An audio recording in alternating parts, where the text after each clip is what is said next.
Hello friends, study with bank के current affair session में आपका स्वागत है। ये current affair SSC, banking, railway, state PCS, CDS, CAPF, NDA और अदर कॉम्पिटिटिव एग्जाम आदि में सहायक होंगे। आज की डेट है 17 अक्टूबर 2020। तो चलिए आज का करंट अफेयर शुरू करते हैं। आज का पहला प्रश्न है, हाल ही में निधन हुए भानु अथैया किस क्षेत्र से जुड़ी हुई थी? ऑप्शन ए भौतिकी, ऑप्शन बी साहित्य, ऑप्शन सी समाज सेवा, option D costume designing.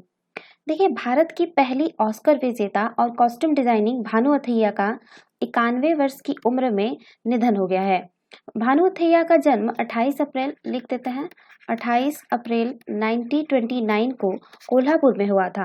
Costume designing के तौर पर उन्होंने अपने 60 वर्ष के लंबे करियर में 100 से अधिक फिल्मों में काम किया, जिनमें श्री, 420, गाइड, अग्निपथ, वक्त और लगान जैसी बेहतरीन फिल्में शामिल हैं। भानु अथैया ने वर्ष 1953 में अपनी पहली फिल्म कैरियर की शुरुआत की सहिंसा फिल्म के साथ ही की थी, जिसमें उन्होंने कामिनी कौशल के लिए कॉस्ट्यूम डिजाइन किया था। भानु अथैया को वर्ष 1982 में आई फिल्म गांधी, ध्यान रखिएगा, फिल्म गांधी के लिए ब्रिटिश कॉस्ट्यूम डिजाइनिंग जॉन मॉलो के साथ संयुक्त तौर पर ऑस्कर पुरस्कार से सम्मानित किया गया था। इसी के साथ वे ऑस्कर से सम्मानित होने वाली पहली भारतीय बन गई थी। तो इसका सही आंसर होगा ऑप्शन डी कॉस्ट्यूम डिजाइनिंग। चलिए नेक्स्ट क्वेश्चन पे चलते हैं। भूख से पीड़ित लोगों में जागरूकता फैलाने के लिए विश्व खाद्य दिवस हर साल कब मनाया जाता है? ऑप्शन ए 16 अक्टूबर, ऑप्शन बी 9 अगस्त, ऑप्शन सी 20 नवंबर, ऑप्शन डी 17 अक्टूबर। देखिए, विश्व खाद्य दिवस हर साल 16 अक्टूबर को कई संगठनों द्वारा मनाया जाता है जो खाद्य सुरक्षा से संबंधित है, जैसे कि अंतर्राष्ट्रीय कोष, कृषि विकास, विश्व खाद्य कार्यक्रम और बहुत कुछ।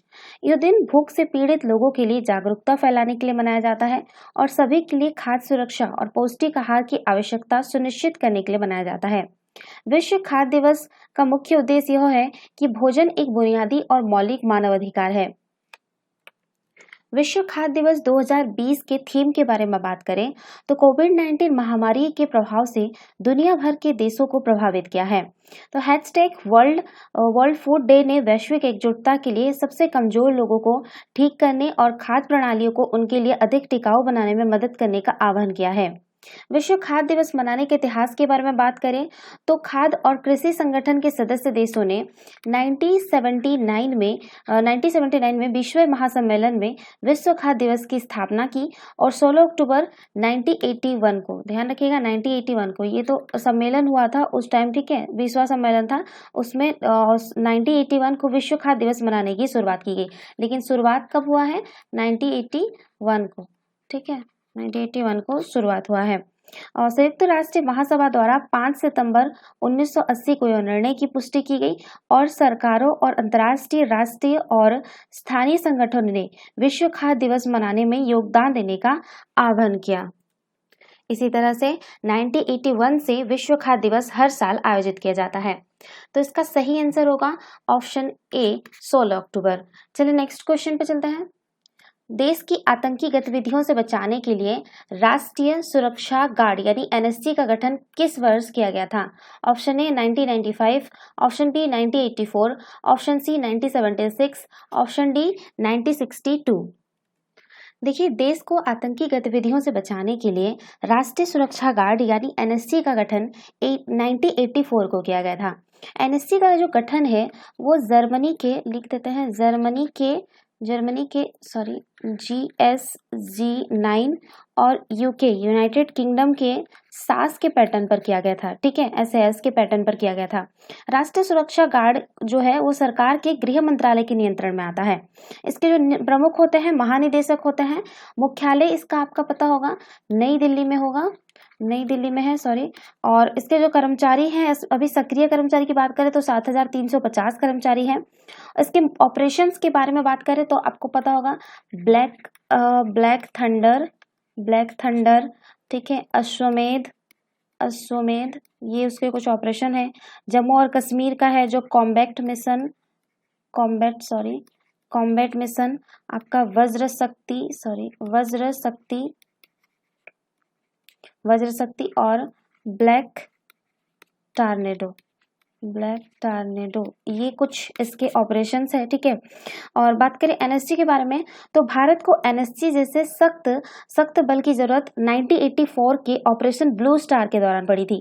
इस ऑपरेशन के दौरान केंद्र सरकार को लगा कि यदि इसके पास एक स्पेशल फोर्स होती तो वो इस मामले को आसानी से सुलझा लेता। वर्ष 1984 में केंद्रीय मंत्रिमंडल ने भारतीय जमीन पर आतंकी गतिविधियों से निपटने के लिए एक संघीय आकस्मिक बल बनाने का निर्णय लिया था। इसलिए अगस्त अगस्त 1986 में भारतीय संसद में विधेयक पेश किया गया और भारत के राष्ट्रपति ने 22 सितंबर 1986 को इस विधेयक को मंजूरी दे दी और राष्ट्रीय सुरक्षा गार्ड औपचारिक रूप से इसी तारीख से अस्तित्व में आ गया। बात करें राष्ट्रीय सुरक्षा गार्ड के बारे में, तो राष्ट्रीय सुरक्षा गार्ड देश के किसी भी हिस्से में आतंकी गतिविधियों से निपटने के लिए एक विशेषज्ञ बल है। यह विश्व स्तरीय शून्य त्रुटि बल है, अर्थात यह अपनी गतिविधियों में गलतियां नहीं करता है। एनएसजी का गठन जो है केंद्रीय सशस्त्र पुलिस बलों, भारतीय सेना और राज्य पुलिस बलों के अधिकारियों कर्मियों की मदद से किया जाता है। एनएसजी अपने प्रशिक्षण और परिचालन उपलब्धियां और समर्पण के एक कारण खतरनाक बल बन गया है। एनएसजी के जवानों को काले कपड़े पहनने के कारण ब्लैक कैट भी कहा जाता है, जो कि ब्लैक पैंथर जैसे चपलता को दर्शाने के लिए सटीक है। इनकी ड्रेस के ऊपर ब्लैक कैट के चिन्ह भी होते हैं। बात करें इसके कार्यों के बारे में, तो ये भूमि, समुद्री और वायु पर हवाई और पोत अपहरण को रोकना, बम निपटान करना, पोस्ट ब्लास्ट इन्वेस्टिगेशन अर्थात किसी भी बम धमाके की घटना के बाद जांच का कार्य करना, आतंकियों द्वारा बंधक बनाए गए लोगों को सुरक्षित छुड़ाना, जैसे कि आपको पता होगा 26/11 के मुंबई हमलों के दौरान ताज होटल के बंधक बचाव के लिए मिशन एनएसजी द्वारा ही किया गया था। वीआईपी सुरक्षा, ठीक है, जैसे कैबिनेट मंत्री और अन्य प्रतिष्ठित व्यक्तियों की सुरक्षा देना, ठीक है, ये था। सॉरी, यहाँ पे मैं 1986 होगा, ठीक है। 1984 में ये तो निर्णय लिया गया था कि गठन किया जाएगा, लेकिन 1986 में ही ये पारित हो पाया, ठीक है। तो सही आंसर होगा ऑप्शन बी 1986। चलिए नेक्स्ट क्वेश्चन पे चलते हैं। हाल ही में अमेरिका के टेक्सास से टेक ऑफ करने के बाद उस रॉकेट सिस्टम ने अपना 7वां परीक्षण सफलता से पूरा किया, जो पर्यटकों को अंतरिक्ष की सैर कराएगा। इस रॉकेट सिस्टम का निर्माण कौन से स्पेस कंपनी द्वारा किया गया है? Option A blue origin, option B space X, option C interstellar technologies, option D the spaceship company. देखिए, अमेरिका के टेक्सास से टेक ऑफ करने के बाद उस रॉकेट सिस्टम ने अपना पहला 7वां परीक्षण सफलता से पूरा किया, जो पर्यटकों को अंतरिक्ष की सैर कराएगा। इस रॉकेट सिस्टम को दुनिया के सबसे अमीर व्यक्ति यानी अमेज़न के फाउंडर जेफ बेजोस की स्पेस कंपनी ब्लू ओरिजिन ने बनाया है। न्यू शेपर्ड नाम से इस रॉकेट सिस्टम का मकसद निकट भविष्य में स्पेस टूरिस्टों को पृथ्वी से करीब 100 किलोमीटर तक की ऊंचाई पर ले जाकर माइक्रोग्रेविटी का अनुभव कराना है। पिछले कुछ समय से अंतरिक्ष विज्ञान की आधिकारिक संस्था नासा और व्यावसायिक स्पेस उद्योग के बीच रिश्ते मजबूत हुए हैं। इसी का नतीजा है कि 2019 में ब्लू ओरिजिन के साथ करार हुए नासा ने उसे अपने टेस्ट स्टेशन के इस्तेमाल की इजाजत दी थी। स्पेस टूरिज्म के बिजनेस के साथ आजमाने के लिए तैयार ब्लू ओरिजिन द्वारा साल 2018 में उन 10 कंपनियों में शुमार थी जिन्हें चंद्रमा और मंगल से जुड़े मिशन के लिए अंतरिक्ष में शोध करने के लिए नासा ने चुना था। आइए अब जानते हैं कि रॉकेट सिस्टम क्या है और यह कैसे काम करता है। पहले बात करते हैं कि न्यू शेपर्ड क्या है। पहले अमेरिकी अंतरिक्ष यात्री एलन शेपर्ड के नाम पर इस रॉकेट सिस्टम का नाम न्यू शेपर्ड रखा गया है। नाम लिख देते हैं, जो रॉकेट है ये है नाम न्यू शेपर्ड, ठीक है, न्यू शेपर्ड। और पृथ्वी से 100 किलोमीटर तक ऊपर जाने वाला ये रॉकेट सिस्टम अंतरिक्ष में एक तरह के पूरी लैब ले जा सकने की क्षमता भी रखता है। अब तक यही कहा गया है कि इसे एस्ट्रोनॉट्स को ले जाने के लिए डिजाइन किया गया है। हालांकि ये अंतरिक्ष में रिसर्च भी करेगा, लेकिन स्पेस में तय अंतर्राष्ट्रीय सीमा केयरमान लाइन के दायरे में ही। इस पूरे प्रोजेक्ट का मकसद स्पेस में आसानी और कम कीमत में जा पाने की संभावनाएं तलाशना है, ताकि और ज्यादा शोध हो सके और स्पेस के हिसाब से और बेहतर तकनीक विकसित की जा सके। अब इसके बाद काम कैसे करेगा ये देखते हैं। तो इसमें 2 खास हिस्से के कैप्सूल और बूस्टर कैप्सूल को आप केबिन और बूस्टर को रॉकेट के तौर पर समझा जाता है। ब्लू ओरिजिन की माने तो केबिन में 100 किलोग्राम तक अंतरिक्ष उपकरणों से परीक्षण किए जा सकेंगे। जो शैक्षणिक संस्थान स्पेस कार्यक्रमों से जुड़े हैं उनके स्टूडेंट्स को भी यह रॉकेट अंतरिक्ष में ले जा सकेगा। दिलचस्प दावा है कि इसका खर्च फुटबॉल की नई यूनिफॉर्म की कीमत से भी कम होगा। 60 फीट लंबे रॉकेट के केबिन एकदम टॉप पर बना हुआ है और 6 लोगों के हिसाब से यह खास है। खास बात यह है कि कैरमान लाइन को पार करने से पहले यह केबिन रॉकेट से अलग हो जाता है। वर्टिकल टेक ऑफ और लैंडिंग करने वाले इस सिस्टम को पूरी तरह रियूजेबल बताया गया है।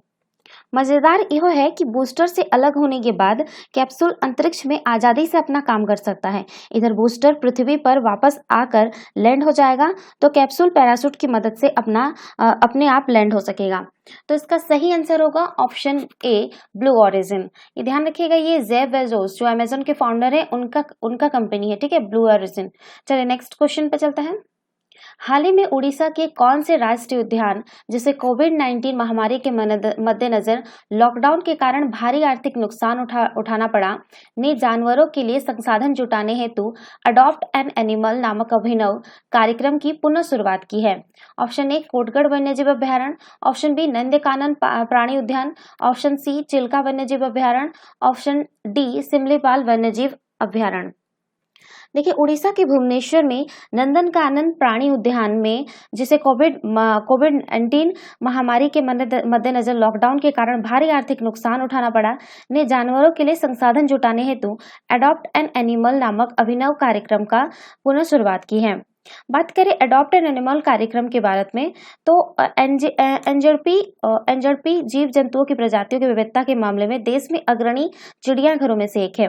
पशु संरक्षण हेतु एवं कल्याण में जन भागीदारी बढ़ाने और धन जुटाने के लिए नंदनकानन प्राणी उद्यान ने अपने सभी जानवरों के लिए वर्ष 2008 में अडॉप्ट एन एनिमल कार्यक्रम की शुरुआत की थे। अडॉप्ट एन एनिमल कार्यक्रम के तहत 3 वर्ष पहले नंदनकानन प्राणी उद्यान को 32 लाख रुपए की मदद मिली थी। अब तक 100 से अधिक संगठन एवं व्यक्ति 22 लाख की मदद के साथ जानवरों को गोद लेने के लिए आगे आए थे। अब कोई व्यक्ति या संगठन किसी पशु या पक्षी को गोद लेता है तो उसके द्वारा प्रदान की गई धनराशि का इस्तेमाल पशु या पक्षी की देखभाल, भोजन, बाड़े का संवर्धन एवं नवीकरण के लिए किया जाता है। नंदनकानन प्राणी उद्यान के अधिकारियों ने पशु प्रेमियों से 500 से 2.5 लाख तक की राशि देने का आग्रह किया, जिसके बदले में गोद लेने वाले व्यक्ति का संगठन को एक थैंक यू प्रमाण पत्र, मुफ्त प्रवेश टिकट और आयकर छूट प्रदान की जाएगी। बात करें नंदनकानन प्राणी उद्यान के बारे में तो नंदनकानन प्राणी उद्यान भारत का एक प्रमुख बड़ा चिड़ियाघर है। इसे वर्ष 1960 में स्थापित किया गया था। देश के अन्य चिड़ियाघरों के विपरीत नंदनकानन को वन के ही अंदर स्थापित किया गया है और ये पूरी तरह से प्राकृतिक वातावरण से संबंध है। नंदनकानन व्हाइट टाइगर और मेलानिस्टिक टाइगर के प्रजनन के लिए दुनिया का पहला चिड़ियाघर है। नंदनकानन दुनिया में भारतीय पैंगोलिन का एकमात्र संरक्षण प्रजनन केंद्र है। नंदनकानन भारत का एकमात्र प्राणी उद्यान है जो world association of zoos and aquarium का संस्थागत सदस्य है। तो इसका सही आंसर होगा ऑप्शन बी, नंदनकानन प्राणी उद्यान।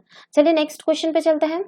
हाल ही में कामगारों की सामाजिक सुरक्षा के साथ न्यूनतम वेतन दिलाने के लिए देश में पहली बार घरेलू कामगारों की मिनी गणना शुरू होने जा रही है। इस सर्वे का प्रारूप कौन से अर्थशास्त्री तय करेंगे? Option A, SP Mukherjee, option B, Amitabh Kundu, option C, Arvind Subramanian, option D, A और बी दोनों। देखिए, देश में पहली बार घरेलू कामगारों की मिनी गणना शुरू होने जा रही है। सरकार घरेलू कामगारों का डाटा बनाना चाहती है ताकि आने वाले समय में उन्हें भी सामाजिक सुरक्षा के साथ न्यूनतम वेतन दिलाया जा सके। घरेलू कामगारों के साथ पेशेवरों एवं प्रवासी श्रमिकों का भी सर्वे किया जाएगा। श्रम मंत्रालय के श्रम ब्यूरो का एक काम की जिम्मेदारी दी गई है। ब्यूरो ने श्रम सर्वे के मामले में अंतर्राष्ट्रीय ख्याति प्राप्त 2 अर्थशास्त्रियों एसपी मुखर्जी और अमिताभ कुंडू की एक कमेटी बनाई है जो सर्वे का प्रारूप तय करेगी। श्रम मंत्रालय के उच्च पदस्थ सूत्रों के मुताबिक अगले साल जनवरी से घरेलू कामगारों की मिनी गणना का काम हर हाल में शुरू हो जाएगा। मंत्रालय के एक वरिष्ठ अधिकारी ने बताया कि अभी तक घरेलू कामगारों का कोई डाटा नहीं है। मंत्रालय इस सर्वे या मिनी गणना के जरिए घरेलू कामगारों के वास्तविक आंकड़े तक पहुंचना चाहता है ताकि उनके हक में नीति बनाई जा सके। यह सर्वे घरों में जाकर किया जाएगा, लेकिन घरों में सफाई व खाना बनाने वाले कामगारों के साथ और किन किन लोगों को इसमें शामिल किया जाएगा, इसका निर्धारण कमेटी करेगी। अक्टूबर के तीसरे सप्ताह में इस संबंध में बैठक बुलाई गई है। श्रम मंत्रालय के मुताबिक अभी चार्टर्ड अकाउंट, वकील, डॉक्टर, फैशन डिजाइनर जैसे पेशेवरों का भी कोई आंकड़ा उपलब्ध नहीं है। इसी को ध्यान में रखते हुए पेशेवरों का भी संरक्षण किया जाएगा। प्रवासी श्रमिकों के आंकड़ों पर केंद्र सरकार का विशेष ध्यान है, इसलिए इनका सर्वेक्षण भी जल्द शुरू होने जा रहा है। तो इसका सही आंसर होगा ऑप्शन डी, ए और बी दोनों। एसपी मुखर्जी और अमिताभ कुंडू इसकी जो प्रारूप तय करेंगे, ठीक है, ध्यान रखिएगा। Option D sorry. Next question पे चलते हैं। पूर्वी लद्दाख में वास्तविक नियंत्रण रेखा पर चीन से जारी तानातनी के बीच भारत ने अपनी सामरिक कूटनीति के तहत कौन से देश के नौसेना को जल्दी पहली पनडुब्बी सौंप देगा? Option A Sri Lanka, option B Maldives, option C Myanmar, option D Bangladesh. देखिए, पूर्वी लद्दाख में वास्तविक नियंत्रण रेखा यानी एलएसी पर चीन से जारी तानातनी के बीच भारत अपनी सामरिक कूटनीति के तहत म्यांमार नौसेना को जल्द ही पहली पनडुब्बी सौंप देगा। पूर्वी एशिया के पड़ोसी देशों के साथ प्राचीन पारंपरिक रिश्ते को मजबूत करने के साथ ही इस क्षेत्र में चीन के वर्चस्व को थामने के लिए मोदी सरकार बीते कुछ सालों से एक्ट ईस्ट नीति पर जोर दे रही है। इस क्रम में म्यांमार के साथ द्विपक्षीय रक्षा सहयोग के तहत ही भारत म्यांमार की नौसेना को यह पनडुब्बी इस साल के अंत तक सौंप देगा, ठीक है। भारत और म्यांमार के बीच यह रक्षा साझेदारी इस लिहाज से बेहद मायने रखती है क्योंकि चीन आर्थिक और सामरिक संसाधनों के सहारे पड़ोसी देशों की अर्थव्यवस्था को लेकर रणनीतिक मोर्चे पर अपना प्रभुत्व चाहता है।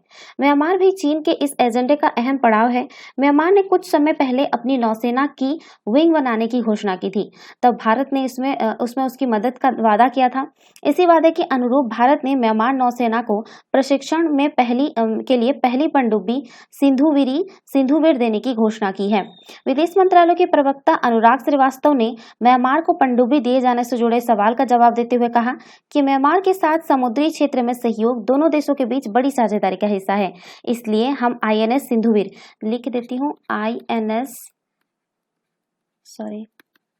सिंधुवीर, ठीक है, INS सिंधुवीर को म्यांमार नौसेना को सौंप रहे हैं। म्यांमार को INS सिंधुवीर सौंपे जाने से स्पष्ट है कि म्यांमार को नवगठित हो रही नौसेना को चीन में सामरिक प्रभाव में आने से रोका जा सकेगा। भारत ने सिंधुवीर को रूस से खरीदा था और म्यांमार को सौंपे जाने से पूर्व इसमें बदलाव किया जा रहा है। तो इसका सही आंसर होगा ऑप्शन सी, म्यांमार। ध्यान रखिएगा, ये जो है ये रूस से खरीदा गया था, ठीक है, हम लोग रूस से खरीदे थे, अभी हम लोग इसको किसको देंगे? म्यांमार को देंगे। चलिए नेक्स्ट क्वेश्चन पे चलते हैं। हाल ही में चर्चा में रहा प्रधानमंत्री पुरस्कार योजना की शुरुआत किस वर्ष हुई थी? Option A 2009, option B 2008, option C 2007, option D 2006। देखिए, सरकार ने 2006 में केंद्र और राज्य सरकारों के जिलों संगठनों द्वारा किए गए असाधारण और अभिनव कार्यों को स्वीकार करने, उन्हें पहचानने और उन्हें पुरस्कृत करने के लिए लोक प्रशासन में उत्कृष्टता के लिए प्रधानमंत्री पुरस्कार नाम की एक योजना शुरू की थी। प्राथमिकता वाले कार्यक्रमों, नवाचार और महत्वाकांक्षी जिलों में जिला कलेक्टरों के कामकाज को पहचानने के लिए 2014 में इस योजना का पुनर्गठन किया गया। जिले में आर्थिक विकास की दिशा में जिला कलेक्टरों के कामकाज को पहचानने के लिए 2020 में एक बार फिर नए सिरे से योजना बनाई गई है। पुनर्गठित योजना के तहत लोक प्रशासन की उत्कृष्टता के लिए प्रधानमंत्री पुरस्कार राष्ट्रीय एकता दिवस, जो कि 31 अक्टूबर 2020 को है, केवडिया गुजरात में स्टेच्यू ऑफ यूनिटी के माननीय प्रधानमंत्री द्वारा प्रदान किया जाएगा। वर्ष 2020 के लिए लोक प्रशासन में उत्कृष्टता के लिए प्रधानमंत्री पुरस्कार की योजना का बड़े पैमाने पर पुनर्गठन किया जाएगा ताकि उन्हें मजबूत करने में सरकारी अधिकारियों के योगदान को पहचाना जा सके। पुरस्कारों का दायरा जिले के सभी क्षेत्रों में समग्र परिणामोन्मुख कार्य निष्पादन क्षेत्रों की पहचान करने के लिए बढ़ाया गया है। जिला कलेक्टरों के योगदान को प्राथमिकता देश क्षेत्र में समावेशी क्रेडिट फ्लो के क्रियान्वयन, जन भागीदारी के माध्यम से जन आंदोलनों को बढ़ावा देकर लोक प्रशासन के साथ बेहतर संपर्क स्थापित कर और जन शिकायतों का निपटान कर पहचान दी जाएगी। तो इसका सही आंसर होगा ऑप्शन डी 2010। ध्यान रखिएगा, ये 2014 में पुनर्गठित हुआ है, ठीक है। चलिए नेक्स्ट क्वेश्चन पे चलते हैं। हाल ही में निधन हुए अक्कित्तम अच्युतन नंबूदरी कौन से भाषा के जाने माने महाकवि और ज्ञानपीठ सम्मान से सम्मानित महाकवि थे? Option A Malayalam, option B Telugu, option C Tamil, option D Konkani. देखिए, मलयालम के जाने माने कवि और ज्ञानपीठ सम्मान से सम्मानित महाकवि अक्कित्तम अच्युतम नंबूदरी का त्रिचूर के एक निजी अस्पताल में निधन हो गया। वो 94 वर्ष के थे। ठीक है, 94 वर्ष के थे। अस्पताल के सूत्रों में बताया गया है कि उम्र से संबंधित बीमारियों से ग्रसित अकितम को अस्पताल में भर्ती कराया गया था और उन्होंने वहां पे अंतिम सांस ली। लगभग 3 सप्ताह पहले ही उन्हें देश के सबसे बड़े साहित्यिक सम्मान ज्ञानपीठ से नवाजा गया था। पलक्कड़ जिले के कुमारनूल स्थित उनके आवास पर आयोजित विशेष समारोह में केरल के संस्कृति मंत्री A.K. बालन ने 24 दिसंबर को, आपको पता होगा लास्ट करंट अफेयर्स में ये बताए थे आपको 24 दिसंबर का करंट अफेयर में कि ज्ञानपीठ पुरस्कार किसे सम्मानित किया गया, तो आप आंसर था उसका कित्तम अच्युतन नंबूदरी। तो उसे 24 सितंबर को उन्हें एक सम्मान प्रदान किया गया था। मलयालम कविता में आधुनिकता के अग्रदूत अकितम यो प्रतिष्ठित सम्मान पाने वाले केरल के जो है छठे इतिहासकार थे। केरल के ये छठे आविष्कार साहित्यकार थे। ठीक है, 18 मार्च 1926 को परंपरावादी नंबूदरी परिवार में जन्म लेने के वाले कवि को गांधीवादी, समाज सुधारक, पत्रकार और सादगी का एक उदाहरण माना जाता है। तो इसका सही आंसर होगा ऑप्शन ए मलयालम। चलिए नेक्स्ट क्वेश्चन पे चलते हैं। हाल ही में खाद्य एवं कृषि संगठन की 75वीं वर्षगांठ मनाई गई। भारत ने इस अवसर पर कितने रुपये मूल्य के स्मारक सिक्का जारी किया है? Option A 55, option B 80, option C 75, option D 60। देखिए, भारतीय स्मारक सिक्कों की परंपरा में करीब 50 साल बाद फिर कमल का फूल खिलेगा। कमल का फूल खिला। इसमें 75 रुपये के स्मारक सिक्का होगा, जिसमें खाद्य एवं कृषि संगठन की 75वीं बैठक के उपलक्ष्य में विश्व खाद्य दिवस पर प्रधानमंत्री नरेंद्र मोदी जारी किए। सिक्के पर जल से लिखे खिलते कमल के ऊपर उगता हुआ सूरज, उसके दाएं बाएं गेहूं की बालियां और सही पोषण देश रोशन स्लोगन अंकित होगा। इसमें इससे पहले जो है 1970 में जारी हुए 10 रुपए के स्मारक सिक्के और पीतल के 20 पैसे के सिक्के के सेट पर कमल नजर आया था। इस सेट और 75 रुपए के नए सिक्के का डिजाइन लगभग समान है, बस स्लोगन अलग है। सेट के सिक्कों पर सबके लिए अन्न स्लोगन अंकित था। यह सिक्का भारत सरकार के कृषि एवं किसान कल्याण मंत्रालय व विश्व खाद्य एवं कृषि संगठन के संयुक्त तत्वाधान में तैयार किया गया है। मुंबई टकसाल में तैयार इस स्मारक सिक्के का वजन जो है 35 किलोग्राम है। इसमें 50% चांदी, 40% तांबा और 5% जस्ता व निकल का मिश्रण है। इससे यह सिक्का कभी प्रगलन के लिए नहीं आएगा। मुंबई टकसाल इसकी बिक्री ऑनलाइन करेगा। सिक्कों का संग्रह और अध्ययन करने वाले सुधीर लुणावत के अनुसार इससे पहले भी 2 बार 75 रुपए के स्मारक सिक्के जारी हो चुके हैं। ये दोनों सिक्के भी मुंबई टकसाल ने ही जारी किए थे। वहीं सिक्कों पर कमल के फूल का अंकन अंतिम बार करीब 50 वर्ष पहले 10 रुपए के स्मारक सिक्के और 20 पैसे के पीतल के प्रचलित सिक्के पर किया गया था। 2011 में आयकर विभाग के 150वें स्थापना दिवस पर 150 रुपए का स्मारक सिक्का भी बना था, जिसे आयकर विभाग की दिल्ली शाखा ने जारी किया था। बात करें फूड एंड एग्रीकल्चर ऑर्गेनाइजेशन यानी खाद्य एवं कृषि संगठन के बारे में, तो भारत का खाद्य एवं कृषि संगठन के साथ ऐतिहासिक संबंध रहा है। भारतीय सिविल सेवा अधिकारी डॉक्टर विनोय रंजन सेन के दौरान लिख देते हैं, उनका जो ड्यूरिंग है 1956 से 1967 के दौरान FAO के महानिदेशक थे। वर्ष 2020 में नोबेल शांति पुरस्कार जीतने वाले विश्व खाद्य कार्यक्रम की स्थापना उनके समय में की गई थी। वर्ष 2016 को अंतर्राष्ट्रीय दलहन और 2023 को अंतर्राष्ट्रीय बाजरा वर्ष घोषित किए जाने के बाद से के भारत में प्रस्तावों को भी FAO द्वारा समर्थन किया गया है। यह संयुक्त राष्ट्र की एक विशेष एजेंसी है जो अंतर्राष्ट्रीय स्तर पर भूख समाप्त करने हेतु किए जाने वाले प्रयासों का नेतृत्व करती है। ठीक है, खाद्य एवं कृषि संगठन का लक्ष्य सभी के लिए खाद्य सुरक्षा प्राप्त करना है और लोगों तक सक्रिय स्वस्थ जीवन जीने के लिए पर्याप्त उच्च गुणवत्ता वाले भोजन को नियमित पहुंच सुनिश्चित करना है। अब आपके लिए क्वेश्चन में दे रही हूँ कि FAO का जो स्थापना है कब किया गया था और इसका मुख्यालय कहाँ है, हेडक्वार्टर कहाँ है। ठीक है, या इसका आपका क्वेश्चन है, तो इसका सही आंसर होगा ऑप्शन सी 75। तो ये थे आज के करंट अफेयर। वीडियो पसंद आए तो लाइक, शेयर और कमेंट करना ना भूले, साथ ही साथ चैनल को सब्सक्राइब करना ना भूले। Thanks for watching, have a nice day, take care.